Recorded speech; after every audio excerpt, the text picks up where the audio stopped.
वो कौन कौन से स्क्रिप्चर्स हैं जिसको पढ़कर मसीह लोग धोखा खा गए हैं, इसके ऊपर बात करके आज की जो इंपॉर्टेंट बातें हैं आपके बीच में रखूंगा ना। मैं चाहता हूं कि आप लोग बड़े ध्यान से सुने, क्योंकि इसका चैप्टर हमने क्लोज कर दिया अभी, इसका चैप्टर हमने अभी क्लोज कर दिया है। ओके, मैं चाहता हूं कि अब यहां पे आते हैं हम लोग।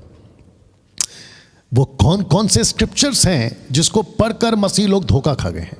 सबसे पहला कुरिन्थियों निकाल के रखना आपको, पहला कुरिन्थियों 14:2, पहला कुरिन्थियों 14:2, यानी कि इंग्लिश और हिंदी मैंने दोनों डाल दिया। फर्स्ट कुरिन्थियों 14:2, पहला कुरिन्थियों 14:2। आप सब जानते हैं ये वचन को, मैंने आपको कल भी समझाया था कि पढ़ते हैं जी।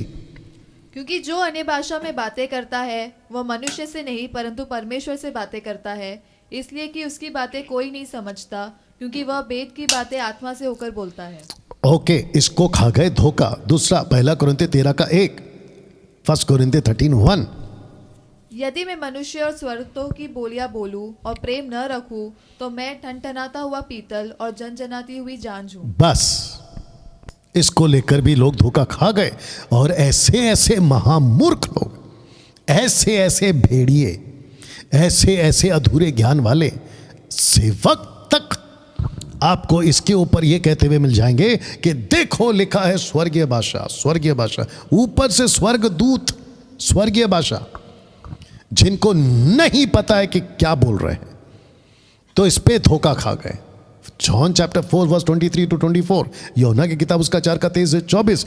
इसके ऊपर डिटेल में वीडियो फिर कभी बनाऊंगा, लेकिन अभी शॉर्ट में दे रहा हूं जी। और जितने फेसबुक और यूट्यूब पे खूब शेयर करें, खूब दूसरों तक आप लोग जो इन बातों को फैलाएं जी। परंतु वह समय आता है, हाँ, वरन अब भी है, जी, जिसमें सच्चे भक्त पिता की आराधना आत्मा और सच्चाई से करेंगे जी, क्योंकि पिता अपने लिए ऐसे ही आराधकों को ढूंढता है। ओके, तो ऐसे आराधकों को ढूंढता है। तो नेक्स्ट वचन आपको यहाँ पे रेडी रखना है, देख लेना है, ठीक है ना। मैं अभी रख दे रहा हूँ ताकि आप निकाल के रख सको। ओके, तो इसके ऊपर बात करते हैं। यूहन्ना की किताब उसका 4 अध्याय वचन 23-24। यूहन्ना की किताब book of John chapter 4 verse 23-24। आपको बताऊं कि बहुत सारे वर्शिपर्स, बहुत सारे आराधक जो खुद को वर्शिपर का टाइटल लेकर घूम रहे हैं, वो चाहे मुंबई के हो, महाराष्ट्र के हो, कहीं के भी हो, पंजाब के, कर्नाटका के, क्या कहते हैं उसको, आंध्रा के, तमिलनाडु के, और उधर नॉर्थ ईस्ट के, इन सब को कह दूं वर्शिप परमेश्वर को चाहिए। मैं उसके खिलाफ नहीं हूं, मैं खुद भी आराधक हूं। वर्शिप परमेश्वर को चाहिए, उसके खिलाफ नहीं हूं मैं, लेकिन वर्शिप करते हैं, वर्शिप करवाते नहीं हैं। अगर आपको इतनी सी बात समझ में आ जाए तो मैं वापस कह दूं कि वर्शिप करते करवाते नहीं है, वर्शिप करते हैं। आपको खुद वर्शिप करना है। जैसे आपके टेबल पे खाना रखा जाए तो आपको खुद खाना है, आपको दूसरा खा रहा है और आपका पेट भर जाए, ऐसा नहीं होता है। तो आजकल एक नया तमाशा चला हुआ है, worship leader so and so, अलाना फलाना, मुंबई का, महाराष्ट्र का, पूना का, इधर का, उधर का, गुजरात का, मद्रास का, आंध्रा का, पंजाब का, इसको बुलाओ, 3 दिन की कन्वेंशन है, वर्शिपर आएगा, वर्शिप करेगा। अच्छा और वो जब वर्शिप करेगा तो वो कहता है ऐसे करो तो तुम ऐसे करते हो, वो ऐसे गाओ तो तुम ऐसे गाते हो। ठीक है, एक आपकी मीटिंग है, वो भी बहुत लंबा चौड़ा सब्जेक्ट है कि पहली बात तो मीटिंग करते क्यों, वो भी बता देता हूँ, लगे याद जल्दी से। इनकी मीटिंग होती है जिसको कहते हैं मेगा क्रूसेड, इसको कहते हैं महासभा, इसको कहते हैं शांति सभा, इसको कहते हैं आशीष की सभा। डैनियल भाई आपको कैसे मालूम? 20 साल भारत के अंदर, खास करके महाराष्ट्र, मुंबई के अंदर ऐसा कोई महासभा, ऐसा कोई मेगा क्रूसेड जो हुआ और उसमें मैं नहीं था एज अ वर्शिपर, आप निकाल के बता दो, मैं हूं उसके अंदर। और मीटिंग में पब्लिक आती कौन सी है? 90% से भी ज़्यादा पब्लिक आती है जो पहले से मसीह है, और उसको कहते हैं मनोरंजन। ये मुंबई वाले सब जानते हैं मेरे को, उसको कहते हैं मनोरंजन। खूब नाचो, खूब मज़ा करो, यू अंडरस्टैंड। और फिर वर्शिपर आता है, वर्शिप कराता है। देखो भाई, एक बात है, गॉस्पल प्रीच करो, उसके लिए आराधक गाना गाएगा, 2-4 गाना गाएगा, या अपना जो भी है, उसके बाद में आप गॉस्पल प्रीच करो। यही तो होता था आज से 20-50 साल पहले, 100 साल पहले, 18 सदी में यही तो होता था। हाँ, तो फिर उसके बाद वर्शिपर को क्या लगा, क्योंकि लिखा है यूहन्ना 14:23-24 में, मैं आराधक हूँ, अब मैं एक काम करूँगा, मैं खुद का नाम आराधक, वर्शिपर के नाम से फेमस हो जाऊँगा। आपको बता दूं 5 प्रकार की सेविकाएं हैं, अपोस्तल, प्रॉफिट, एवेंजलिस्ट, पास्टर, टीचर। इसके अंदर वर्शिपर का नहीं है। वो छोड़ो, पवित्र आत्मा के 9 वरदान है, उसमें आराधना का वरदान नहीं है। ताज्जुब। पता है क्यों? क्योंकि हम सबको वर्शिप करना है अपने अपने तरीके से, जैसे आपको पौलुस ने कहा है, हम सबको प्रभु की आराधना करना है, लेकिन मिनिस्ट्री अलग से निकाल के रखा है। मैं वर्शिपर हूं, मैं म्यूजिशियन हूं, मैं ये हूं, मैं वो हूं, और उसके ऊपर खूब पैसे, उसका अलग से टैग। मैं आऊँगा लेकिन फ़्लाइट में आऊँगा, मैं आऊँगा ये मेरा होटल होना चाहिए, मैं आऊँगा ये मेरे म्यूजिशियन, उसका एक कितना पैसा, मैं आऊँगा और ये मेरा रेट है। बाप रे, सोचिए आप। तो इस वचन को लेकर खा गए धोखा आराधक। आप पढ़ते 1 कुरिन्थियों 4:15, 1 कुरिन्थियन चैप्टर 4:15, इसमें भी धोखा खा गए। क्योंकि यदि मसीह में तुम्हारे सिखाने वाले 10,000 भी होते तो भी तुम्हारे पिता बहुत से नहीं, इसलिए कि मसीह यीशु में सुसमाचार के द्वारा मैं तुम्हारा पिता हुआ। ओके, तो नेक्स्ट वर्ड नीचे है, आप रेडी रखिएगा। ओके, कहते हैं इस वचन के मुताबिक 1 कुरिन्थियों 4:15, माफ करें, कहते हैं कि देखो पौलुस ने कहा कि मैं तुम्हारा पिता हुआ, सिखाने के द्वारा मैं तुम्हारा पिता हुआ। मेरा ओपन चैलेंज है, पौलुस ने कभी कहीं किधर भी किसी भी एंगल से क्या ये कहा है कि मुझे तुम पिता बुलाओ? मेरा सबसे सवाल है, अगर कोई निकाल के बता दे कि देखो डैनियल भाई, पौलुस यहां पर कहता है कि मुझे तुम अपना पिता बुलाओ, 1,00,000 रुपया इनाम दूंगा। 1,00,000 रुपया इनाम दूंगा। मेरे को बिल्कुल साफ लिखा होना चाहिए, पौलुस ने कहा मुझे पिता बुलाओ। डंके की चोट पे बोलता हूं, तुम्हारे बाल सफेद हो जाएंगे या तो झड़ भी जाएंगे, निकाल नहीं पाओगे तुम। तो पिता का कॉन्सेप्ट इस वचन के हिसाब से धोखा खा के तुम बैठ गए हो। और मैं जब देखता हूं कि चर्च के लोग अपने पास्टर को पापा पापा पापा पापा, बकवास, डैडी डैडी डैडी, आत्मिक पिता। यीशु साफ कहता है मत्ती 23:9 में, जो कि जरूरत नहीं है पढ़ने की, आप लोग सब जानते कि पृथ्वी पे किसी को पिता नहीं बुलाना। इसका मतलब है इसमें भी कॉन्टेक्स्ट है, बात हो रही है आत्मिक तौर पे। आपके जो पिता हैं, जो आपको जन्म दिए, बायोलॉजिकल फादर, उनको पिता बुलाओ, वो समझ में आता है, लेकिन पास्टर कहां से तुम्हारा पिता हो गया? मेरा ओपन चैलेंज, अगर किसी को इसके ऊपर डिबेट करना है, कम और मुझे साबित करके बताओ कि यहां लिखा है कि हम अपने पास्टर को पिता बुला सकते हैं। एक वचन का और सहारा लेते हैं। कौन सा वचन है, कौन सा एंगल है वो? एलीशा ने एलिया को पिता बोला, तो वो वहीं तक रखो ना। फिर एलीशा ने एलिया को पिता बोला, वहीं तक रखो। क्या एलीशा ने ये कहा कि मैंने भी पिता बुलाया, तुम भी बुलाओ? नहीं। या इसको कहते हैं, बाइबल को जब ठीक से नहीं पढ़ते हैं, अनाप शनाप बकते हैं। और मेरे को ताज्जुब ये होता है यूट्यूब पे जब मैं देखता हूँ, बड़े बड़े सेवक जिनके पीछे बड़ी बड़ी भीड़ है, वो तक धोखा खा के फंस गए इस वचन में, 1 कुरिन्थियों 4:15 में। ओके, अब पढ़ते अगला वचन, 1 कुरिन्थियों 14:34 और 35, 1 कुरिन्थियन 14:34-35। जी। स्त्रियां कलीसिया की सभा में चुप रहे, क्योंकि उन्हें बातें करने की आज्ञा नहीं, परंतु अधीन रहने की आज्ञा है, जैसे व्यवस्था में लिखा भी है, यदि वे कुछ सीखना चाहे तो घर में अपने अपने पति से पूछे, क्योंकि स्त्री का कलीसिया में बातें करना लज्जा की बात है। ओके, तो स्त्री का कलीसिया में, वापस पढ़ो, एक काम करो, इंग्लिश में भी पढ़ो। कौन सा वर्जन है आपके पास? नहीं, दूसरा KJV है, पढ़ो KJV। आइए सुनते हैं दोस्तों, क्योंकि एक और बुद्धिजीव महामूर्ख आदमी आजकल यूट्यूब पे भी आ रहा है, उसको भी ठीक करेंगे। बस इतना है कि उसने मेरे अगेंस्ट में अभी तक वीडियो नहीं बनाया, इसलिए मैं उसका नाम नहीं ले रहा हूँ, लेकिन जिस दिन वो वीडियो बनाएगा उसका भी करूँगा पोस्टमार्टम। पढ़िए। Let your women keep silence in the churches, for it is not permitted unto them to speak. Speak, spelling बोलो स्पीक का, SPEAK. SPEAK, speak. आगे पढ़ो। But they are commanded to be under obedience, as also said the law. And if they will learn anything, let them ask their husbands at home, for it is a shame for women to speak in the church. Speak, वापस speak है? Yes. Okay. आपको पता है मुंबई का एक बुद्धिजीव महामूर्ख की category में आता है, वो भी वन गॉड वाला है, वो भी ट्रिनिटी को नहीं मानता। क्या कहता है पता है? बिल्कुल साफ शब्दों में कहा है, उसकी वीडियो पहुंची है मेरे पास, एडिट वीडियो।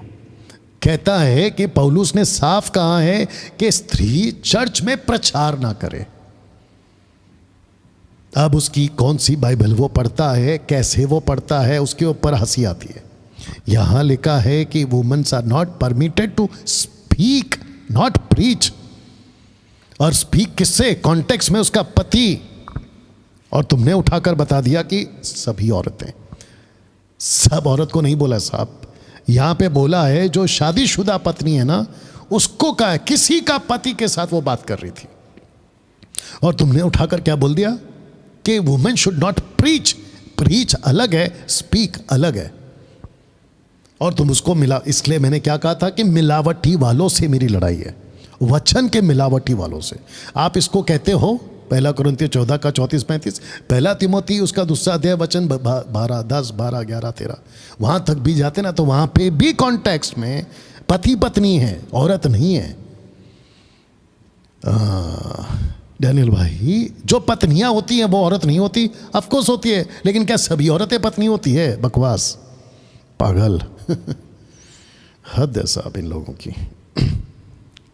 तो जिसके चलते बहुत साफ आपको बता दूं कि 1 कुरिन्थियों, आपको मिला अगला वाला, 1 कुरिन्थियों 14 का 34 में नहीं कहा है कि औरतें चुप रहे। यहां साफ लिखा है कि किसी की पत्नी चुप रहे। और पौलुस ने कभी नहीं कहा कि औरत चर्च में प्रचार नहीं कर सकती। एक वचन निकाल के बता दे, वो जो जिसने बकवास करी और वो बाकी जितने मानते हैं कि औरत चर्च में प्रचार नहीं कर सकती, मुझे क्रिस्टल क्लियर स्टेटमेंट चाहिए। और अगर क्रिस्टल क्लियर स्टेटमेंट नहीं है ना, तो क्रिस्टल क्लियर स्टेटमेंट के हिसाब से प्रचार भी मत करो। अभी कुछ लोग और भी हैं, कहते हैं कि क्रिस्टल क्लियर स्टेटमेंट का जो कॉन्सेप्ट है वो जाकिर नाइक से आया है। तो जाकिर नाइक को ना तो मैं मानता हूं और ना ही उसको कंसीडर करता हूं। मैं बात कर रहा हूं वचन की।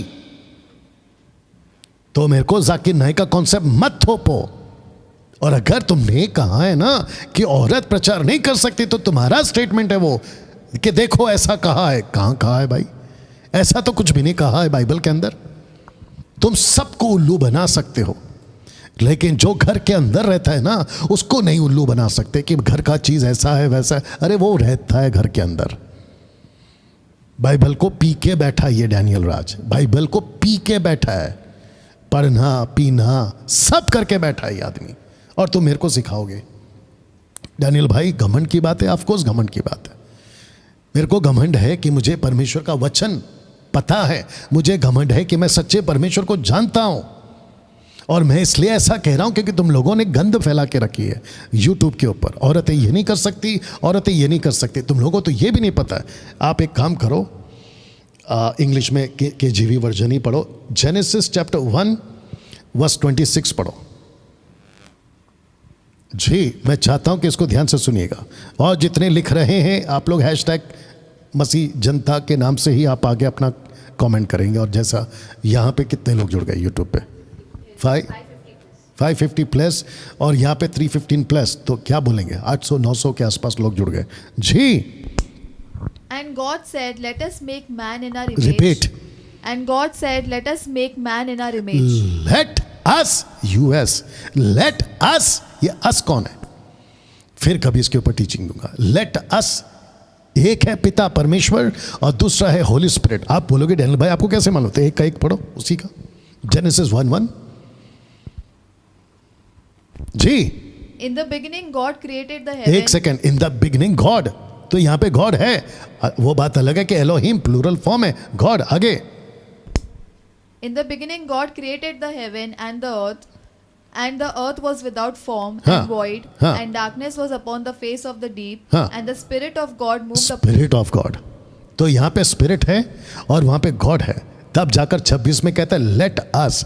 तो ये जो दो है ना, एक है गॉड और एक है स्पिरिट, दोनों ने मिलकर आपस में बात करी। लेट अस मेक, मैं आगे पढ़ो, मैं चाहता हूं कि उसको पढ़ो। हाँ, लेट अस, हाँ, make, let us make 26 let us make God and spirit 26। हाँ, Let us make man in our image. Let us make man, MAN, man आगे। After our likeness. हाँ, And let them have dominion over एक second, let them, Yes.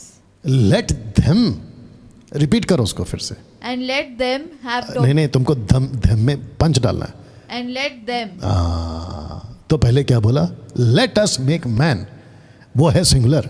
फिर कहता है let them, THEM, them. ये them कौन है? बुद्धिजीव लोग। ये देम कौन है? ये देम है आदम, आधाम। आधाम मतलब आदमी। हवा का मतलब होता है औरत। तो दोनों को कहा, कंप्लीट करो उसको, let them. and let them have dominion over the fish एक second, let them have dominion on, over the fish over of the the sea fish of the sea, and over the fowl of the air air, and over the cattle and over the earth. over the earth। तो किस किस को dominion दिया गया है? किस किस को अधिकार दिया गया है? बुद्धिजीव लोग, जो औरत को तुम चुप कराते हो। लिखा है let us make man, let them have dominion over, let them. तो औरत को भी उतना ही अधिकार है जितना आदमी को। क्या बकवास की टीचिंग देते हो तुम लोग। और जिसने ये टीचिंग दी है ना कि हवा पास्टर बहक गई, हद है तुम्हारी टीचिंग की। मैंने देखी है तुम्हारी टीचिंग। तुमको 2004 से लेके 2006 तक तबीयत से तुमको मैंने टिक किया था। तुमको मैंने समझाया था कि ट्रायून गॉड है, लेकिन तुम नहीं सुधरे। तुम उसी ट्रैक में चलते गए। वायरस के टाइम पे एक आदमी तुम्हारा ग्रुप का चल बसा, मैं वो भी जानता हूँ। मैं वो भी जानता हूँ कि एक आदमी चल बसा है तुम्हारा। सुधर जाओ। ओके, मैथ्यू 7:1 आगे सुनते हैं जी। दोष मत लगाओ कि तुम पर भी दोष न लगाया जाए। हाँ, अभी इसको लेकर क्या कहते हैं पता है? कहते हैं कि देखो लिखा है दोष मत लगाओ। ठीक है, कॉन्टेक्स्ट में क्या है पता है? कॉन्टेक्स्ट में यह है कि व्यक्तिगत दोष मत लगाओ। अब यीशु कहते हैं दोष मत लगाओ। वचन 8 पढ़ो, यीशु क्या कहते हैं वो भी सुनो, कंप्लीट करो उसको। 7 से पढ़ते हुए 8 तक जाओ। मांगो तो तुम्हें दिया। 7 का 1 से पढ़ रही हैं आप। 7 का 1 से फिर पढ़िए आप। दोष मत लगाओ कि तुम पर भी दोष न लगाया जाए। हाँ, क्योंकि जिस प्रकार तुम दोष लगाते हो हाँ। उसी प्रकार तुम पर भी दोष लगाया हाँ, जाएगा। आगे आगे। और जिस नाप से तुम नापते हो हाँ। उसी नाप से तुम्हारे लिए भी नापा जाएगा। हाँ, आगे। तू क्यों अपने भाई अब की इसको सुनो। तू कौन सा वचन है वो? 3 ओके, वचन 3 जी। तू क्यों अपने भाई की आँख के तिनके को देखता है ओके, तो कॉन्टेक्स्ट क्या है? इंडिविजुअल। आगे पढ़ना है, बंद मत करो। इंडिविजुअल। आगे। और अपनी आँख का लट्टा तुझे नहीं समझता। ओके, आगे। जब तेरी ही आँख में लट्टा है हाँ। तो तू अपने भाई से कैसे कह सकता है ला मैं तेरी आँख से तू अपने भाई से कैसे कह सकता है? तो इसका मतलब है, पहला कहता है दोष मत लगा, फिर वहां वचन में क्या कहता है? तू कैसे कह सकता है? इसका मतलब है कि दूसरे की आंख में अगर कचरा है तो यीशु कहता है कि कह कि तेरी आंख में कचरा है, लेकिन पहला खुद का कचरा निकाल। तो यीशु ने कब कहा कि दोष मत लगा? दोष तो लगाना पड़ेगा ना कि भाई आपकी आंख में कचरा है, लेकिन पहले मैं क्या करता हूं? मैं खुद का कचरा निकाल लेता हूं। तो मेरा व्हाट्सअप के ऊपर, मेरा व्हाट्सअप ओपन करो। नहीं, आप लोग के पास है ना मेरा व्हाट्सअप। मैं हूं ना तुम्हारे व्हाट्सअप में। उसका ये पढ़ो, उसको क्या कहते हैं? मैंने जो रखा है। हाँ, नहीं, स्टेटस नहीं, मैंने कुछ लिखा है, उसको क्या कहते हैं? व्हाट्सएप के ऊपर मैंने कुछ लिखा है, पढ़ो उसको। माइक में पढ़ो, मैं आपको बताता हूँ क्या लिखा है मैंने। मुझे गलत कहने के लिए तुम्हारा सही होना जरूरी है। Exactly, you understand? तो यहां पे वो दोष नहीं है जहां पे करेक्शन की बात आ रही हो, जहां पे सुधार की बात आ रही हो। तो यीशु मसीह ने क्या शास्त्री फरीसी को सुधार नहीं किया? तो फिर हम ये बोल सकते हैं यीशु जी आप अपने ही स्टेटमेंट पे कॉन्ट्रडिक्ट हो गए। हाँ, यहां पे आप कहते दोष मत लगाओ, लेकिन शास्त्री फरीसियों पे आप दोष लगा रहे हो कि तुम्हारा ये ठीक नहीं है, तुम्हारा वो ठीक नहीं है। तो वो कॉन्सेप्ट अलग है, ये कॉन्सेप्ट अलग है, मिक्स मत करो दूध पीने वाले बच्चों। ओके, नाउ मलाकी 3 का 10 से भरा, जो कि जबरदस्त फंस गए। मलाकी चैप्टर 3 वर्स 10 to 12। आइए पढ़ते हैं। और जितने मेरे साथ में हैं, मैं चाहता हूं कि खूब शेयर करें और इसको खूब आप लोग दूसरों तक पहुंचाएं। सारे दशमांश भंडार में ले आओ कि मेरे भवन में भोजन वस्तु रहे। और सेनाओं का यहोवा यह कहता है कि ऐसा करके मुझे परखो कि मैं आकाश के झरोखे तुम्हारे लिए खोलकर तुम्हारे ऊपर अपरंपार आशीष की वर्षा करता हूँ कि नहीं। जी, वचन 12 तक। मैं तुम्हारे लिए नाश करने वाले को ऐसे ऐसे गुड़कूंगा धुड़कूंगा जी, कि वह तुम्हारी भूमि की उपज नष्ट न करेगा, हाँ। और तुम्हारी दाखलताओं के फल कच्चे न गिरेंगे। ओके।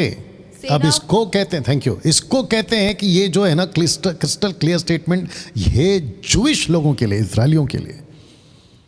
मलाकी 3:10 आप लोगों के लिए, अन्य जातियों के लिए नहीं है, और यीशु की कलीसिया के लिए तो बिल्कुल नहीं है। जिसको बहस करना है आ जाओ डिबेट पे। मलाकी 3:10 यीशु की कलीसिया के लिए नहीं है। मलाकी 3:10 इजरायलियों के लिए था, खत्म हो चुका है वो, उसकी एक्सपायरी जा चुकी है, मतलब डेट खत्म। अब जिसको तकलीफ है ना कि वचन की एक्सपायरी डेट, तो आओ फिर इधर बात करने के लिए, मैं बताता हूँ कैसे एक्सपायरी डेट हो गई उसकी। मलाकी 3:10 अन्य जाति के लिए नहीं है। मलाकी 3:10 मसीह की कलीसिया के लिए नहीं। मलाकी 3:10 यीशु की कलीसिया के लिए नहीं। और एक बोलता हूँ, पतरस ने, पौलुस ने, फिलिप ने, तीतुस ने, टाइटस ने, तिमोथी ने, यीशु ने कभी नहीं कहा मलाकी 3:10 को उठाकर कि देखो तुम दशमांश दो, आकाश के जल, नहीं रे बाबा। ये इजरायलियों के लिए कहा गया है वो मलाकाई की तरफ से कि तुम ऐसा करो, परमेश्वर के घर में भंडार में लेकर आओ और वहां पर भोजन वस्तु रहे, टू ईट द फूड। मैं इसको बार बार, इसमें भी धोखा खा गए, और ऐसा बोलते जाऊंगा तो बहुत लंबा जाएगा, इसलिए वक्त का ध्यान रखना है। याकूब की किताब उसका 5:13, जेम्स चैप्टर 5:13, आइए इसको भी पढ़ते हैं। जेम्स चैप्टर 5:13, जेम्स का स्पेलिंग ठीक है? हाँ, आइए सुनते हैं जी। यदि तुम में कोई दुखी है तो वह प्रार्थना करे, यदि कोई दुखी है तो प्रार्थना करे, यदि आनंदित है तो वह स्तुति के भजन गाए। ओके, वो खुद गाए, वो खुद स्तुति करे। वापस पढ़ो क्योंकि इन लोग को अक्ल देना है। यदि तुम में कोई दुखी है तो वह प्रार्थना करे, वह प्रार्थना करे, मतलब खुद प्रार्थना करे। आगे, यदि आनंदित है तो वह स्तुति के तो भजन वह गाए। करे, खुद करे। आगे बंद नहीं करना है आपको, आगे पढ़ना है। यदि तुम में कोई रोगी है, एक सेकंड, यदि कोई तुम में रोगी है मतलब बीमार, सिक, तो कलीसिया के प्राचीनों को बुलाए, हाँ, और वे प्रभु के नाम से उस पर तेल मलकर उसके हाँ। लिए प्रार्थना करे। बस इसको उठा लिया, बोला देखो याकूब 5 का क्या था वो 15 ना, या कौन सा है, माइक में बोलना है आपको, हमेशा याद रखो, रिकॉर्ड होता है। 14 5 का 14, देखो यहां लिखा है। चर्च को कहते हो, चर्च बिचारी भोली भाली। मैं तो उन्हीं के लिए वीडियो बनाता हूं कि सुधर जाओ, अक्ल लाओ, एजुकेट हो जाओ, वचन पढ़ो, खास करके पंजाब के लोगों, ठीक है ना। वचन पास्टर पढ़ा देता है। देखो लिखा है तेल मलकर प्रार्थना करे, देखो तेल, ठीक है ना, बहुत ध्यान से सुनो। तेल है क्या यहाँ पे? लाओ लाओ, इधर किधर होगा, देखो इसके नीचे होगा, इसके इधर इधर होगा, तेल किधर होगा, ड्रॉ के अंदर होगा। मैं आपको बताता हूँ, मेरे घर में भी तेल है, मतलब ऑब्वियस है सबके घर में तेल होता है। ये है भाई साहब, इसका नाम क्या है? पैराशूट तेल। ये देखिए, दिख रहा है सबको? सब दिख रहा है सबको? ये है तेल। मेरा क्वेश्चन है, ये तेल बड़ा है या प्रभु? ओके ठीक है। अब आपने बोला डैनियल भाई यहाँ लिखा है तो तेल लगा के प्रार्थना करते हैं, ठीक है ना। आपको तेल लगाओ, तेल को लो, उसके घर पे तेल होता है ना, कैच करो, उसी के घर पे तेल होता है ना, सीधा कर लो, उसी के घर पे तेल होता है ना, उसी तेल को लो। नहीं तो पास्टर अपने घर से तेल लाए। आपको किसने कहा कि तेल को 200 रुपए में बेचो? बताइए, ये तेल कितने में मिलता होगा अपने मार्केट में? देखो उस पर क्या रेट लिखा है। ये तो बड़ा बॉटल है, इतना बड़ा लीटर बड़ा बॉटल तो पास्टर कितना? 199। हाँ, ये बड़ा बॉटल है इसलिए 200 रुपये। लेकिन आपको भी पता है ना कि बेचता कितने में? छोटा बॉटल 200 रुपये में। अच्छा, एक ने पूछा भाई ये करते क्यों? बोला हमको भी तो अपना घर चलाना है, हमको भी तो अपना परिवार चलाना है। तो भीख मांग कर ये हरकत करने के लिए प्रभु ने कब बोला? और इतनी चीप हरकत और इतने सस्ते हरकत इस लेवल तक गिर गए और मसीहत को इतना खराब कर दिया तुम लोगों ने। 200 रुपए में पानी की बोतल, 200 रुपए में तेल की बोतल, ऊपर से कुर्सी पे बैठने का अलग रेट, आगे बैठते उसका रेट अलग, बीच में बैठते उसका रेट अलग, बिल्कुल पीछे बैठते उसका रेट अलग। वाह भैया, ये तमाशा। तो जिसके चलते तेल से प्रार्थना करो, यीशु ने कभी नहीं कहा कि तेल बेचो। बाप रे। और ये पापी कौन है जिसको बीमार हो गया? ये वो पापी है जो अविश्वासी है, या फिर वो यूहन्ना की किताब उसका 5 का 13-14 बार बार पाप कर रहा है, यीशु ने कहा फिर पाप करेगा इससे भारी विपत्ति आएगी।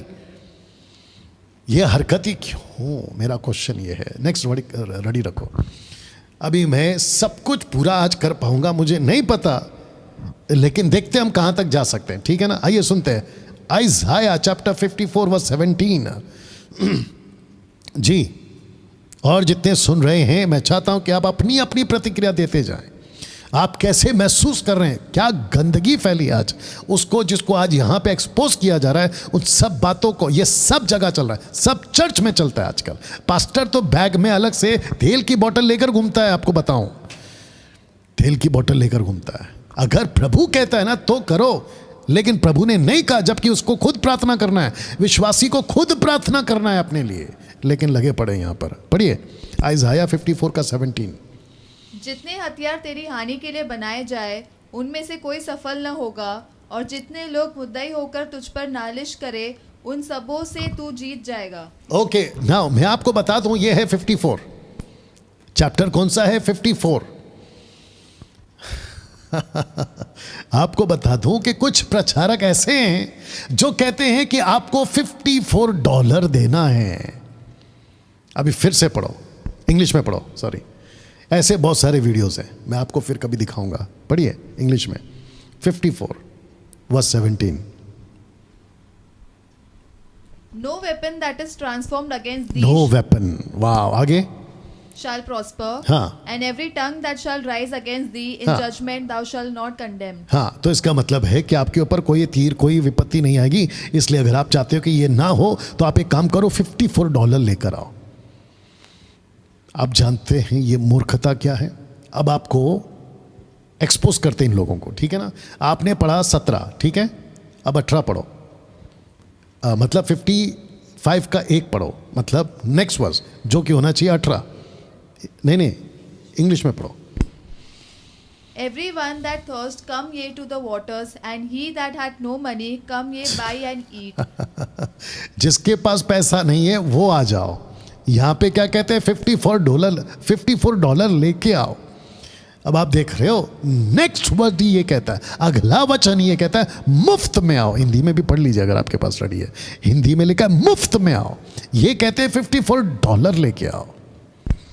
जी, सब प्यासे लोगों पानी के पास आओ, और जिनके पास रुपए न हो तुम भी आकर ये मोल लो। देखो, लेकिन ये लोग क्या कह रहे हैं? रुपए लेकर आओ, पैसे लेकर आओ, डॉलर लेके आओ, आपके ऊपर कोई विपत्ति नहीं आएगी। मैं आपको बता दूं, ये सब बकवास है।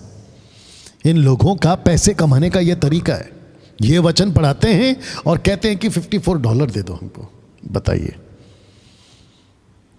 क्या मूर्खता है, नहीं? तो इस वचन को भी रेडी करके रखेंगे आप। बट मैं आपको बता दूं कि अगर आपके चर्च में अभी जो मुझे देख रहा है, आपका पास्टर आशीष के नाम पे पैसे मांगता है, उसको पलट के पूछो कि पास्टर जी ये वचन बाइबल में कहाँ लिखा है कि आशीष के नाम पे पैसे देना पड़ेगा।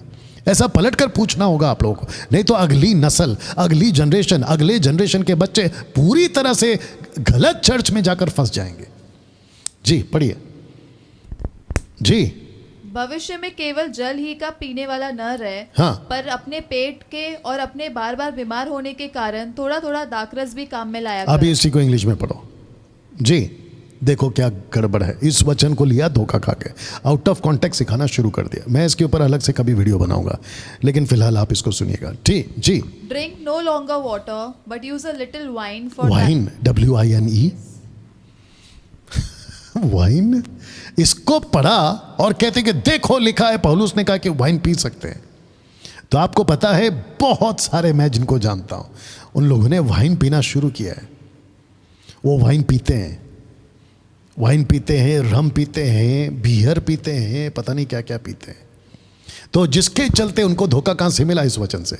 पौलुस ने तिमोथी को कहा है, अब हम नहीं थे वहाँ, पौलुस जी के पास नहीं थे, तिमोथी के पास नहीं थे। तिमोथी का क्या पेट का दुखने का कारण था, और ये कौन सा वाइन है ये भी हमारे को नहीं पता चल रहा यहाँ पर। और लिखा है कि एक काम करो, लिटिल वाला लाइन पढ़ो फिर से। लिटिल है कि पूरा बॉटल पीना है, पढ़ो। But use a little wine. Little wine, little का मतलब क्या होता है पता है? एक चम्मच, एक ढक्कन, लेकिन तुम तो पूरा का पूरा बॉटल गटक रहे हो। ये कहाँ से आ गया आपको बताइए? बाप रे, अब आपको पता चल रहा है, get ready with the next one. आपको पता चल रहा है कितनी गड़बड़ है। वचन को पढ़ते हैं, बस उसके ऊपर सिखा दिया, उसके ऊपर सिखा दिया। गजब है साहब। आगे सुनते हैं जी। मांगो तो तुम्हें दिया जाएगा, हाँ। ढूंढो तो तुम पाओगे, हाँ। खटखटाओ तो तुम्हारे लिए खोला जाएगा। जी, अब आपको निकाल के रखना है, क्योंकि मैंने यहाँ पे नहीं रखा है। 1 जॉन चैप्टर 5 वर्स 14 निकाल के रखना। 1 जॉन चैप्टर 5 वर्स 14 उसको याद दिलाते रहना। ओके, मत्ती 7:7, मैथ्यू 7:7, जहाँ पे लिखा मांगो दिया जाएगा, ढूंढो तो तुम पाओगे, खटखटाओ तो तुम्हारे लिए खोला जाएगा। ए मेरे भाई कब तक मांगोगे, कब तक ढूंढोगे, कब तक खटखटाओगे? और यीशु यही वचन के बाद में क्या पहले क्या कहते हैं? यीशु कहते हैं seek the kingdom first, everything will be added into you. ये है ना वचन। आपको ये वचन पढ़ा, देखिए डॉक्ट्रिन और प्रीचिंग सपोर्टिव स्क्रिप्चर के साथ हमेशा किया करो प्रचार। ये वचन ऐसा है तो अगला वचन क्या कहता है? क्या इस वचन को कोई सपोर्ट करता है? अब आपको मैं ये सुनाता हूँ जी, पढ़िए पहला यूहन्ना 5:14। और हमें उसके सामने जो हियाव होता है वह जी। यह है कि यदि हम उसकी इच्छा के अनुसार कुछ मांगते हैं तो वह हमारी सुनता है। सही, आप मांग रहे हो लेकिन उसकी इच्छा नहीं है, आप ढूंढ रहे हो लेकिन उसकी इच्छा नहीं है, आप खटखटा रहे हो लेकिन उसकी इच्छा नहीं है। तो ऐसी कोई भी आप मांगना, कोई भी ढूंढना, आपका खटखटाना आपका पूरा नहीं होगा। क्यों? क्योंकि उसकी इच्छा नहीं है। ये आपको समझ में क्यों नहीं आता है? उसकी इच्छा पे ही सब कुछ मिलता है। चमत्कार की बात करते हो, उसकी इच्छा है। आशीष की बात करते हो, उसकी इच्छा है। नौकरी की बात करते हो, उसकी इच्छा है। आपको जो भी चाहिए मांगो, बस उसको पूछो प्रभु क्या तेरी इच्छा है, क्या तू चाहता है कि ये हो?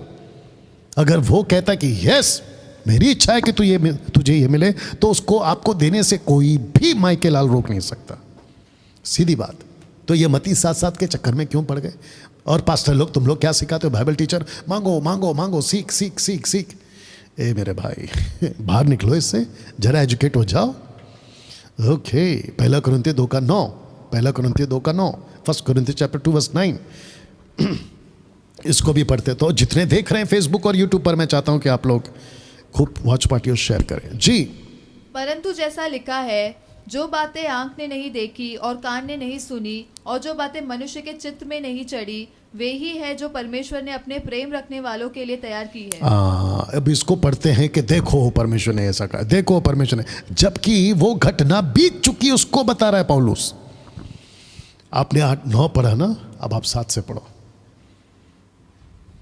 7 से पढ़ो।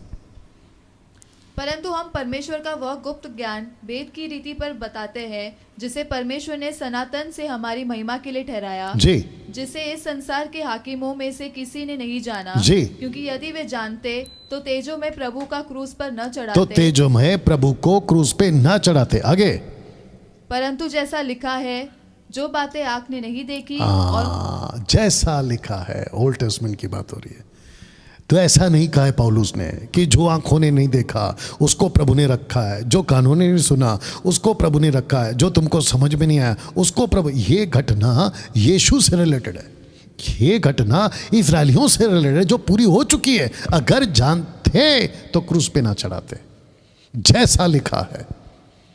ये है कॉन्टेक्स्ट, लेकिन कॉन्टेक्स्ट में नहीं पढ़ना इनको। और इसको उठाकर ना जाने कितनों ने प्रचार किया है, कितनों ने गाना गाया।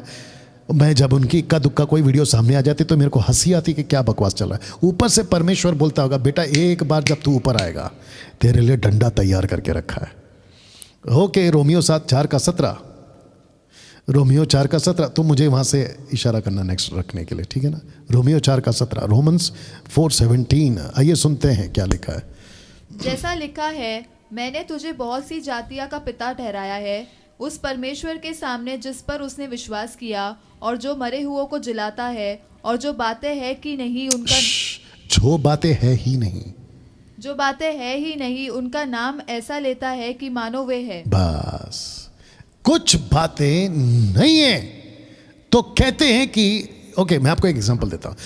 शादीशुदा पत्नी, मतलब किसी की पत्नी औरत पास्टर के पास जाती है, कहते हैं पास्टर जी मेरी शादी हो गई 9 साल से, 10 साल से, 20 साल से, 2 साल से, 4 साल से मुझे बच्चा नहीं हो रहा है, मेरे लिए प्रार्थना करो। तो पास्टर क्या कहता है पता है? इस वचन के मुताबिक रोमन 4:17 के मुताबिक कहते हैं कि आप जो कन्फेस करोगे, उसको फिर से पढ़ो, जो बातें और जो बातें है ही नहीं आगे पढ़ो। उनका नाम ऐसा लेता है कि मानो वे है। ओके, तो तुम कन्फेस करो। औरत उसको कहता है, पास्टर कहता है तुम कन्फेस करो कि तुम्हारे को बच्चा हो गया, तुम्हारे को बच्चा हो गया, तुम कंसीव कर रही हो, तुमको गर्भ धारण हो चुका है इस वचन के मुताबिक। अब बताओ कि उसकी मूर्खता को क्या बोले, जबकि कॉन्टेक्स्ट में ये वचन नहीं है। मैं आपको अभी बता चुका हूं कि आशीष बच्चे की हो, नौकरी की हो, वीजा की हो, विदेश जाना हो, बिजनेस हो, परमेश्वर की मर्जी पे मिलता है। वाह मेरा पैर ठीक नहीं है, मेरे पैर को चंगा करो। बोला कन्फेस करो तुम्हारे को पैर ठीक हो गया। वो पूरी जिंदगी कन्फेस करता है लेकिन कुछ नहीं होता है। विचित्र चीज और एक है आजकल, ठीक है ना, 18 का भी रेडी रखना। विचित्र चीज और एक है आजकल, रोमियो 4:17 के हिसाब से बता रहा हूं। कहते हैं कि अगर आपको गाड़ी चाहिए तो शोरूम में जाओ, गाड़ी के ऊपर हाथ रखो, जो आपको गाड़ी चाहिए उसके ऊपर हाथ रखो और कन्फेस करो कि ये गाड़ी मेरे पास आ रही है, ये गाड़ी मेरे पास आ रही है। वो बेचारा पागल होकर अंधभक्त, अंधविश्वास, मूर्खता की एक्टिविटीज पे जाके कन्फेस करते रहता है, मेरे पास गाड़ी आ रही है, गाड़ी आ रही है, गाड़ी आ रही है, गाड़ी आ रही है। उसके चक्कर में उसकी साइकिल तक चली जाती है। बताइए, इसको कहते हैं मूर्खता। और अंधा अंधे को रास्ता दिखा रहा है। मती 4, मैं डिटेल में आऊंगा एक दिन। मती 18:20। जी मेरे साथ बने रहे। जी, क्योंकि जहाँ 2 या 3 मेरे नाम पर इकट्ठे होते हैं वहां मैं उनके बीच में होता हूँ। ओके, इसको कहते हैं कि जब तक 2 और 3 इकट्ठे ना हो परमेश्वर नहीं आएगा। वाह भैया, आपको एक बात बता दूं, परमेश्वर कभी कहीं किसी मीटिंग में, कॉन्सर्ट में, कन्वेंशन, क्रूसेड, सभा, हाउस चर्च कभी नहीं आता है, बल्कि आप उसको लेके चल रहे होते पूरे जीवन भर। जिस दिन कौन सा वचन है, 2 कुरिन्थी 6:12 निकाल कर, 2 कुरिन्थी 6:12 से पढ़ता हूँ। 2 कुरिन्थी 6:12 रेडी रखना, ठीक है ना, बहुत ध्यान से सुनना। परमेश्वर एक वक्त में आपसे दूर रहता था, लेकिन खुद परमेश्वर ने तय किया अब मैं तुम्हारे अंदर रहूंगा। पढ़ो 6:12, अगर मैं गलत नहीं हूं। जी, तुम्हारे लिए हमारे मन में कोई संकोच नहीं, 13 से पढ़ो। पर अपने बच्चे जानकर तुमसे कहता हूँ कि तुम भी उसके बदले में अपना हृदय 2 कुरिन्थी 6:14 पढ़ो। अविश्वासियों के साथ आसमान जुए में न जूतो, क्योंकि धार्मिकता और अधर्म का क्या मेल जोल। जी आगे आगे। या ज्योति और अंधकार की क्या संगति जी। और मसीह का बलियाल के साथ क्या लगाव, जी। या विश्वास के साथ अविश्वासी का क्या नाता, जी। और मूर्तियों के साथ परमेश्वर के मंदिर का क्या ओके, संबंध। आगे। क्योंकि हम तो जीवते एक परमेश्वर सेकंड, क्योंकि हम तो जीवते परमेश्वर के मंदिर है। आगे। जैसा परमेश्वर ने कहा है, जैसे परमेश्वर ने हेजेकियल की किताब उसका 26:36 में कहा। जी, मैं उसमें बसूंगा। एक सेकंड, वापस पढ़ो उसको। और मैं उनमें बसूंगा। फिर से पढ़ो उसको। और मैं उनमें बसूंगा। मैं उनमें बसूंगा। आई विल ड्वेल और ड्वेलथ, मैं उनमें बसूंगा। आगे। और उनमें चला फिरा करूंगा। उनके अंदर चला फिरा करूंगा। आगे। और मैं उनका परमेश्वर हूंगा। मैं उनका परमेश्वर हूंगा। आगे। और वे मेरे लोग होंगे। सी, अब बताओ, और आप क्या कहते हैं, जब तक 2-3 इकट्ठे नहीं होते परमेश्वर आता नहीं है। ये इनिशियल डेज था जहां पे जीसस ने टीचिंग दिया था, खास करके यहूदियों के लिए, क्योंकि यीशु तब तक क्रूस पे नहीं मरे थे। जैसे ही क्रूस पे मरे ना, पूरा कॉन्सेप्ट, डायमेंशन चेंज हो गया मसीह जगत का, पूरी की पूरी तरह सब कुछ चेंज हो गया। तो जिसके चलते मैं समझता हूं कि आपको, हमको, सबको यह समझना जरूरी है कि अभी 2-3 के चक्कर में मत पड़े रहिए। आप अगर अकेले भी हो, एक भी हो, परमेश्वर आपके अंदर ही है, उसकी उपस्थिति। यही वजह है कि हम परमेश्वर की उपस्थिति को नहीं बुलाते, क्योंकि वो हमारे साथ पहले से है। हम ऐसा कोई गाना नहीं गाते, उतरा फिर से भर दे तेरी उपस्थिति आने दे, ऐसा कोई बकवास का लाइन नहीं गाते हम, क्योंकि हम विश्वास करते वचन के ऊपर। जी, आइज़ाया 53:5, यशाया 53:5 और पहला पत्र 2:24 बाद में पढ़ना। जी, परंतु वह हमारे ही अपराधों के कारण घायल किया गया। हाँ। वह हमारे अधर्म के कामों के कारण कुचला गया। हाँ। हमारी ही शांति के लिए उस पर ताड़ना पड़ी। हाँ। कि उसके कोड़े खाने से हम लोग चंगे हो जाए। उसके कोड़े खाने से हम चंगे हो गए। आपको 1 पीटर 2:24 निकाल के रखना है। उसके कोड़े खाने से हम चंगे। अभी मैं सबको पूछ रहा हूं, कितनी बार आपने खुद ने भी ये महसूस या खुद भी बोला है और आपके सो कॉल्ड पास्टर ने भी बोला है कि सिस्टर ब्रदर यीशु के कोड़े खाने से आप ठीक हो गए, आपका कैंसर जा रहा है, आपका HIV जा रहा है, आपका वायरस जा रहा है, आपका ये वो सब यीशु के कोड़े खाने से, यीशु के कोड़े खाने से, जबकि कॉन्टेक्स्ट में आपका फिजिकल बॉडी से किसी प्रकार का कोई कनेक्शन नहीं है। पढ़िए 1 पीटर चैप्टर 2 वर्स 24। वो आप ही हमारे पापों को अपनी देह पर लिए हुए क्रूस पर चढ़ गया। कौन? यीशु आपके पापों को लेकर क्रूस पे चढ़ गया। आगे, जिससे हम पापों के लिए मरकर धार्मिकता के लिए जिसके जीवन बिताएं। कारण हम पापों के लिए मरकर धार्मिकता के लिए जी। आगे, उसी के मार खाने से तुम चंगे हुए। तो कौन सी चंगाई है ये? ये फिजिकल हीलिंग है या स्पिरिचुअल? और आइज़ाया 53 में वहाँ बॉडी की हीलिंग की बात ही नहीं हो रही है, वहाँ बात हो रही है कि एक मेमना वध होगा, उफ तक नहीं करेगा, यीशु की बात हो रही है, तुच्छ गिना जाएगा। ये उसकी वजह से इन स्पिरिचुअल रिलम, आत्मिक चंगाई की बात हो रही, नॉट फिजिकल। बाप रे। पौलुस कहता है कि मेरे शरीर में कांटा चुभवाया गया। पौलुस कहता है मैंने तिमोथी को बीमार छोड़ा है। पौलुस कहता है मैंने किसी और को बीमार छोड़ कर आया हूँ। क्या हो गया? या यू अंडरस्टैंड? तो आज के बाद ये बोलना बंद करो कि उसके कोड़े खाने से हम चंगे हो गए। नहीं होते ऐसे सब। यीशु मसीह ने अपना लहू दिया है ना आपके और मेरे पापों को माफ़ करने के लिए। लेकिन आपको अगर चंगाई चाहिए ना, आप बीमार हैं, तकलीफ़ में हैं, तो आपको प्रभु से मांगना है, बैठना है। प्रभु क्या तेरी मर्जी है? ठीक है, मैं चंगा क्यों नहीं हो रहा? क्या कोई गलती है? उसको मैं जांचता हूँ। अच्छा, मेरा रिश्ता आपके साथ ठीक नहीं है, मैं उसको चेक करता हूँ। मैं परमेश्वर तेरे साथ में बराबर नहीं चल रहा हूँ, जिसकी वजह से ये परिणाम आया। याकूब की किताब उसका पहला अध्याय वचन 13-14 से आ गया, पढ़ लीजिएगा। पाप गर्भवती होकर मृत्यु को जन्म देती है। और ऊपर से क्या कहते हो? उसके कोड़े खाने से। तुम दरअसल गलत आदमी के हाथों में पड़ गए हो, गलत पास्टर के हाथों में पड़ गए हो तुम लोग। ये टीचिंग तुम लोगों को मिल रही है। ओह सॉरी, फिलिपियो 4:13, फिलिपियंस 4:13 जी। जो मुझे सामर्थ देता है उसमें मैं सब कुछ कर सकता हूँ। इसको उठाकर भी धोखा खा गए। जबकि पौलुस कहाँ था? तभी जेल में। बेचारा पौलुस कहाँ था? तकलीफ में। तो वहां पर पढ़े पढ़े उसने क्या कहा कलीसिया को उत्साहित करने के लिए? कॉन्टेक्स्ट यही है, पूरा पढ़ लेना, चैप्टर पता चल जाएगा। बेचारा दुख उठा रहा है, उसके जीवन में कुछ बातें हैं जो ठीक नहीं है। तो तब जाकर कहता है कि मुझे परमेश्वर वो सब कुछ में ताकत दे सकता है जो मैं इस वक्त में अभी झेल रहा हूं। कॉन्टेक्स्ट ये है। लेकिन प्रचारक क्या करते हैं? Out of context. बाप रे। You understand? ऐसा बहुत मसाला निकलेगा बाहर। आइए पढ़ते हैं यिर्मयाह 29:11। बस कुछ वचन और है, फिर उसके बाद हम देखते हैं क्या करना है जी। आपका कमेंट जारी रहेगा। या क्योंकि यहोवा की यह वाणी है कि जो कल्पनाएं मैं तुम्हारे विषय में करता हूँ उन्हें मैं जानता हूँ, वे हानि की नहीं वरन कुशल ही की है, और अंत में तुम्हारी आशा पूरी करूंगा। हाँ, तो ये तब है जब इजरायली बंधन में थे। इजराइल का स्पेलिंग ठीक है? जो भी है बाद में ठीक कर लेना, ठीक है ना? हाँ, ओके। मैं वापस कहना चाहता हूँ कि इजरायली जब बंधन में थे ना 70 साल की गुलामी में, ये उस वक्त में ये बोला गया।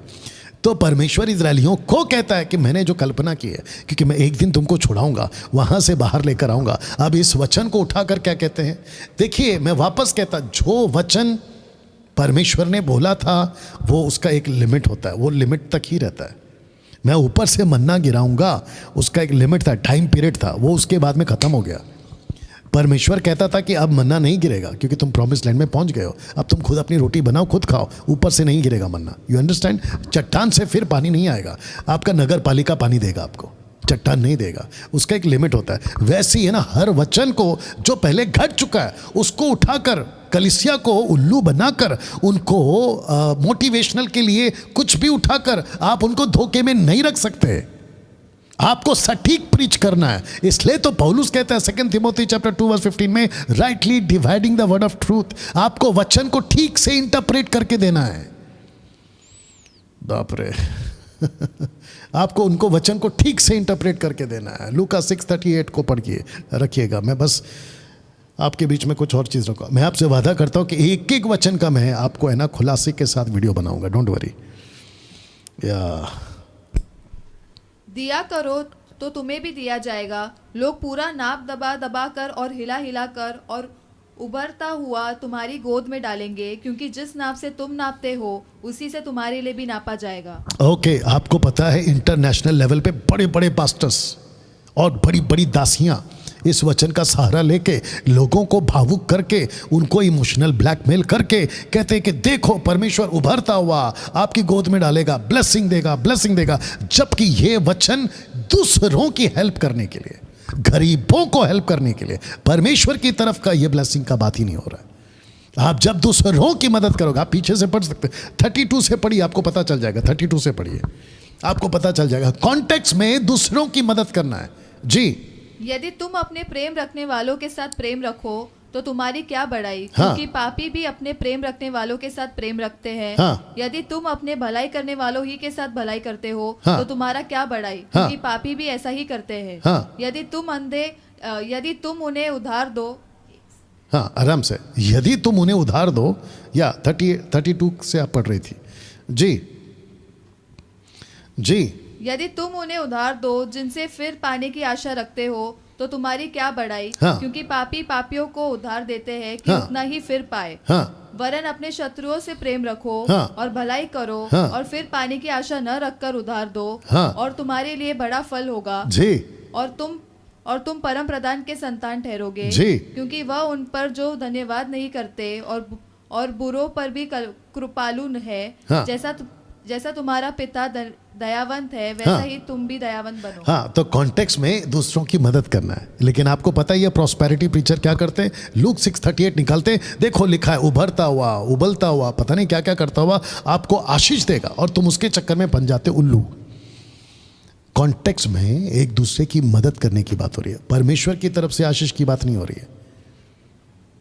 आप दूसरों को हेल्प करो और भूल जाओ, ये बात हो रही है। ये नहीं कहा है कि तुम परमेश्वर को दो तो तुमको ये आशीष मिले, बिल्कुल नहीं। दूसरों की हेल्प करो तब ये आशीष आएगी।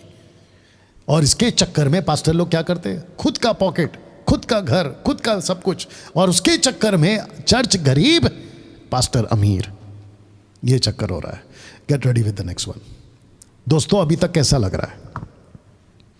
क्या इन सब वचनों से ये आप लोगों को कुछ 20-30 साल से उल्लू बनाते नहीं आ रहे? आउट ऑफ कॉन्टेक्स्ट कितने सारे वचन का टोटल गड़बड़ करके रखा हुआ है। लिखा किसी और मकसद से है, पढ़ाते किसी और मकसद से जी। 1 कोरिन्थियन 10:27, 1 कोरिन्थियन 10:27 जी। यदि अविश्वासियों में से कोई तुम्हें नेवता दे और तुम जाना चाहो तो जो कुछ तुम्हारे सामने रखा जाए वही खाओ, और विवेक के कारण कुछ न पूछो। अभी आपको पता है परेशान आत्मा, मैं रखूंगा उसकी फोटो, इस वचन को लिया और इसके जैसे लोगों ने कहता है कि देखो लिखा है। जब कभी तुमको कोई इनविटेशन दे, और एक काम करो, उसको फिर से फर्स्ट लाइन पढ़ो। यदि अविश्वासियों फर्स्ट लाइन पढ़ो। यदि अविश्वासियों यदि इंग्लिश में लिखा होगा इफ, रेडी करो इंग्लिश, इफ ये डॉक्ट्रिनल स्टेटमेंट नहीं है, पढ़ो। If any of them, if, यदि, तो ये यदि का चक्कर है, इफ का चक्कर है। तो इसको उठाकर कुछ लोगों ने क्या सिखाना शुरू कर दिया है कि देखो अगर आपको कोई घर पे बुलाता है, अन्य जाति के लोग बुलाते हैं, और वहां तुम गए और तुमको खाने के लिए दिया जाए, और बाद में पता चले अरे ये तो अर्पण की वस्तु है, और फिर विवेक के कारण कुछ मत पूछो। मेरा पहला क्वेश्चन आपसे, तुम जिस परमेश्वर को प्यार करते हो, जिस परमेश्वर के पीछे चलते हो, उसको कुछ चीज़ें पसंद नहीं है, उसको नफरत है। Act chapter 15 verse 19, act chapter 15 verse 19, पहला प्रेरितों की किताब 15-19 पढ़ते हैं। परमेश्वर को कुछ चीज़ें पृथ्वी पे बिल्कुल पसंद नहीं है, और तुम उसके साथ कॉम्प्रोमाइज कर रहे हो, उसके साथ कॉम्प्रोमाइज करिए। आइए सुनते हैं जी। 19। इसलिए मेरा विचार यह है हाँ। कि अन्य जातियों में से जो लोग परमेश्वर की ओर फिरते हैं, हाँ। तुम उन्हें दुख न दे। हाँ, आगे। परंतु उन्हें लिख भेजे कि वे मूर्तों की अशुद्धताओं और व्यभिचार और गला घोटे मूर्तों की अशुद्धताओं और व्यभिचार हाँ और गला घोटे हुओं के मांस से और हाँ। लहू से दूर रहे। गला घोटे हुए के मांस से, अशुद्धताओं से, मूर्ति से दूर रहें। और ये लोग क्या सिखाते हैं? 28 पढ़ो। ये तो पहली कलीसिया का डिस्कशन था, लेकिन इसके ऊपर मोहर किसने किया? 28, उसी का 28 अभी जो आप पढ़ रहे थे उसी का 28। पवित्र आत्मा ने मोहर भी लगाई है, यही होना चाहिए। सुनो, पवित्र आत्मा को और हमको ठीक जान पड़ा कि इन अवश्य बातों को छोड़ तुम पर और बोझ न डाले, हाँ आगे, कि तुम मूर्तों पर बलि किए तुम मूर्तों के आगे बलि की हुई से और लहू से और गला घोटे हुए के मांस से और व्यभिचार से दूर रहो। दूर रहो। तो गला घोटे और मूर्तों के आगे बलि की चीज से दूर रहो। परमेश्वर को पृथ्वी पे कुछ चीजें पसंद नहीं है, उसमें मूर्ति पूजा है। और ये मूर्खता के प्रचारक, खास करके वो परेशान आत्मा जिसको मसीह मंथन से निकाल दिया गया। लास्ट में रखूंगा, मुझे कुछ लोग पूछ रहे हैं परेशान आत्मा कौन है, मैं अभी रखूंगा। स्टीफन, राजेश या राजेश स्टीफन, उसको मसीह मंथन से इसी वजह से निकाला है हमने। मूर्ति पूजकों की मसीह मंथन में, मसीह की तय में, मसीह जनता में कोई जगह नहीं है। बात समझ में आ रही है? और जो उसके पीछे इक्का दुक्का, जो उसके पीछे, मुझे ताज्जुब है कि तुम लोगों को कैसा अंधा बना दिया उसने। मैंने क्या कहा था? फूट में ताकत है। एक सेकंड दीजिए। फूट में क्या है? ताकत है। और जिसके चलते हुआ क्या? फूट का शिकार। मैं इसको फिर से पढ़वाना चाहता हूं, 19 को 28 को फिर से पढ़िए। पवित्र आत्मा को और हमको ठीक जान पड़ा कि इन अवश्य बातों को छोड़ तुम पर और बोझ न डाले, कि तुम मूर्तों और बलि किए हो और लहू से और गला घोटे हुओं के मांस से और व्यभिचार से दूर रहो। चेक। बात समझ में आ रही है?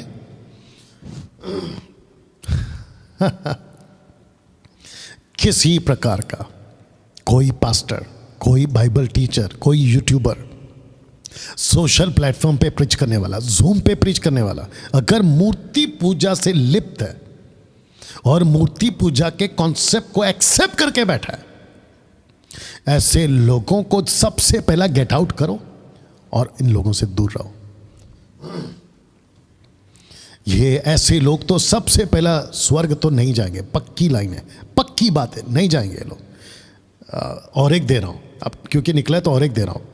पहला 1 Corinthians chapter 5 verse 9 पढ़ो। 1 Corinthians 5:9।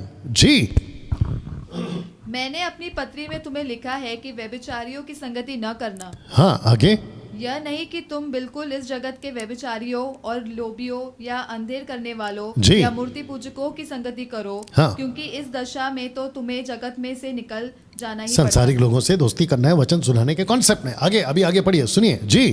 पर मेरा कहना यह है पर मेरा कहना यह है कि यदि कोई भाई कहलाकर व्यभिचारी या लोभी, हाँ। या मूर्ति पूजक आ गया, आगे, या गाली देने वाला जी, या पियक्कर जी, या अंधेर करने वाला हो, जी, तो उसकी संगति मत करना। नहीं, उसकी संगति करना मत करना। सी। और ऐसे आदमी के साथ दूर रहना। आगे रखा है, खाना तक नहीं खाना। पढ़ो। वरन ऐसे मनुष्य के साथ खाना भी न खाना। ये तो पब्लिक को नहीं पता ना कि वहां पे क्या लिखा, जब तक आप नहीं पढ़ेंगे। ना तो संगति करना है, ना तो खाना खाना है। और यही वजह है स्टीफन, राजेश या राजेश स्टीफन, तुम जो भी हो, परेशान आत्मा, तुमको मसीह मंथन से निकाल दिया गया था। यही वजह है। जिस चीज से परमेश्वर नफरत करता है, हम उसको एक्सेप्ट नहीं कर सकते। ये तो पक्का नरक में जाएगा, ये वचन के मुताबिक। ये नहीं जाएगा स्वर्ग। अब सोच के देखो, जो उसके फॉलोवर्स है, जो इक्का दुक्का जो भी उसको सुनते हैं, सोच के देखिए उनका क्या होगा। तो फूट में ताकत है, ये मैं आपको बताना चाह रहा था। तो जिसके चलते मैं चाहता हूं कि एक्ट चैप्टर 2 वर्स 38 निकाल के रखें। फिर उसके बाद एक और वचन है, फिर मैं लास्ट में कुछ दिखाऊंगा, तो आखिर तक बने रहना। उसके बाद हम आज का प्रोग्राम खत्म करेंगे जी। पतरस ने उनसे कहा, मन फिराओ और तुम में से हर एक अपने अपने पापों की क्षमा के लिए यीशु मसीह के नाम से बपतिस्मा ले। एक सेकेंड, लास्ट का लाइन फिर पढ़ना, बपतिस्मा ले। ओके, अभी मत्ती 28 का 19 पढ़ो। लिखा है बपतिस्मा ले, यहां लिखा है कि तुम 3000 लोग बपतिस्मा ले।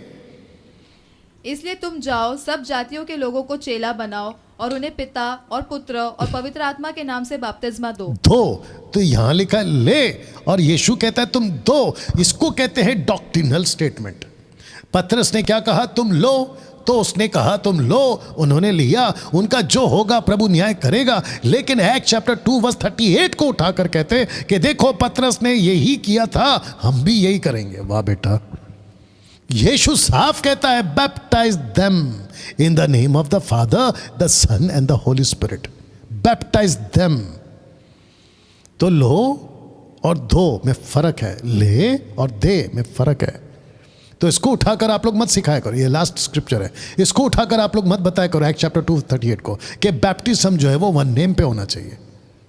और मेरे को वो सब नहीं दिखाना कि कहाँ लिखा है प्रेरितों ने पिता पुत्र पवित्र आत्मा के नाम पे बपतिस्मा दिया है। ओके, रिपीट हो गया वो, कोई बात नहीं। कहाँ लिखा है कि पिता पुत्र पवित्र आत्मा के नाम पे बपतिस्मा दिया पतरस ने, पौलुस ने? ए पागल, इसका मतलब क्या है? जो यीशु का स्टेटमेंट है उसको हम कैंसिल कर दें क्योंकि बाकी लोगों ने नहीं किया? उसका न्याय पतरस देगा, उसका न्याय पौलुस देगा, वो दोनों जवाब देंगे, लेकिन हमको जो दिया गया है आदेश, उसको तो हमें पूरा करना है ना। क्या मूर्खता का बात करते हो तुम लोग।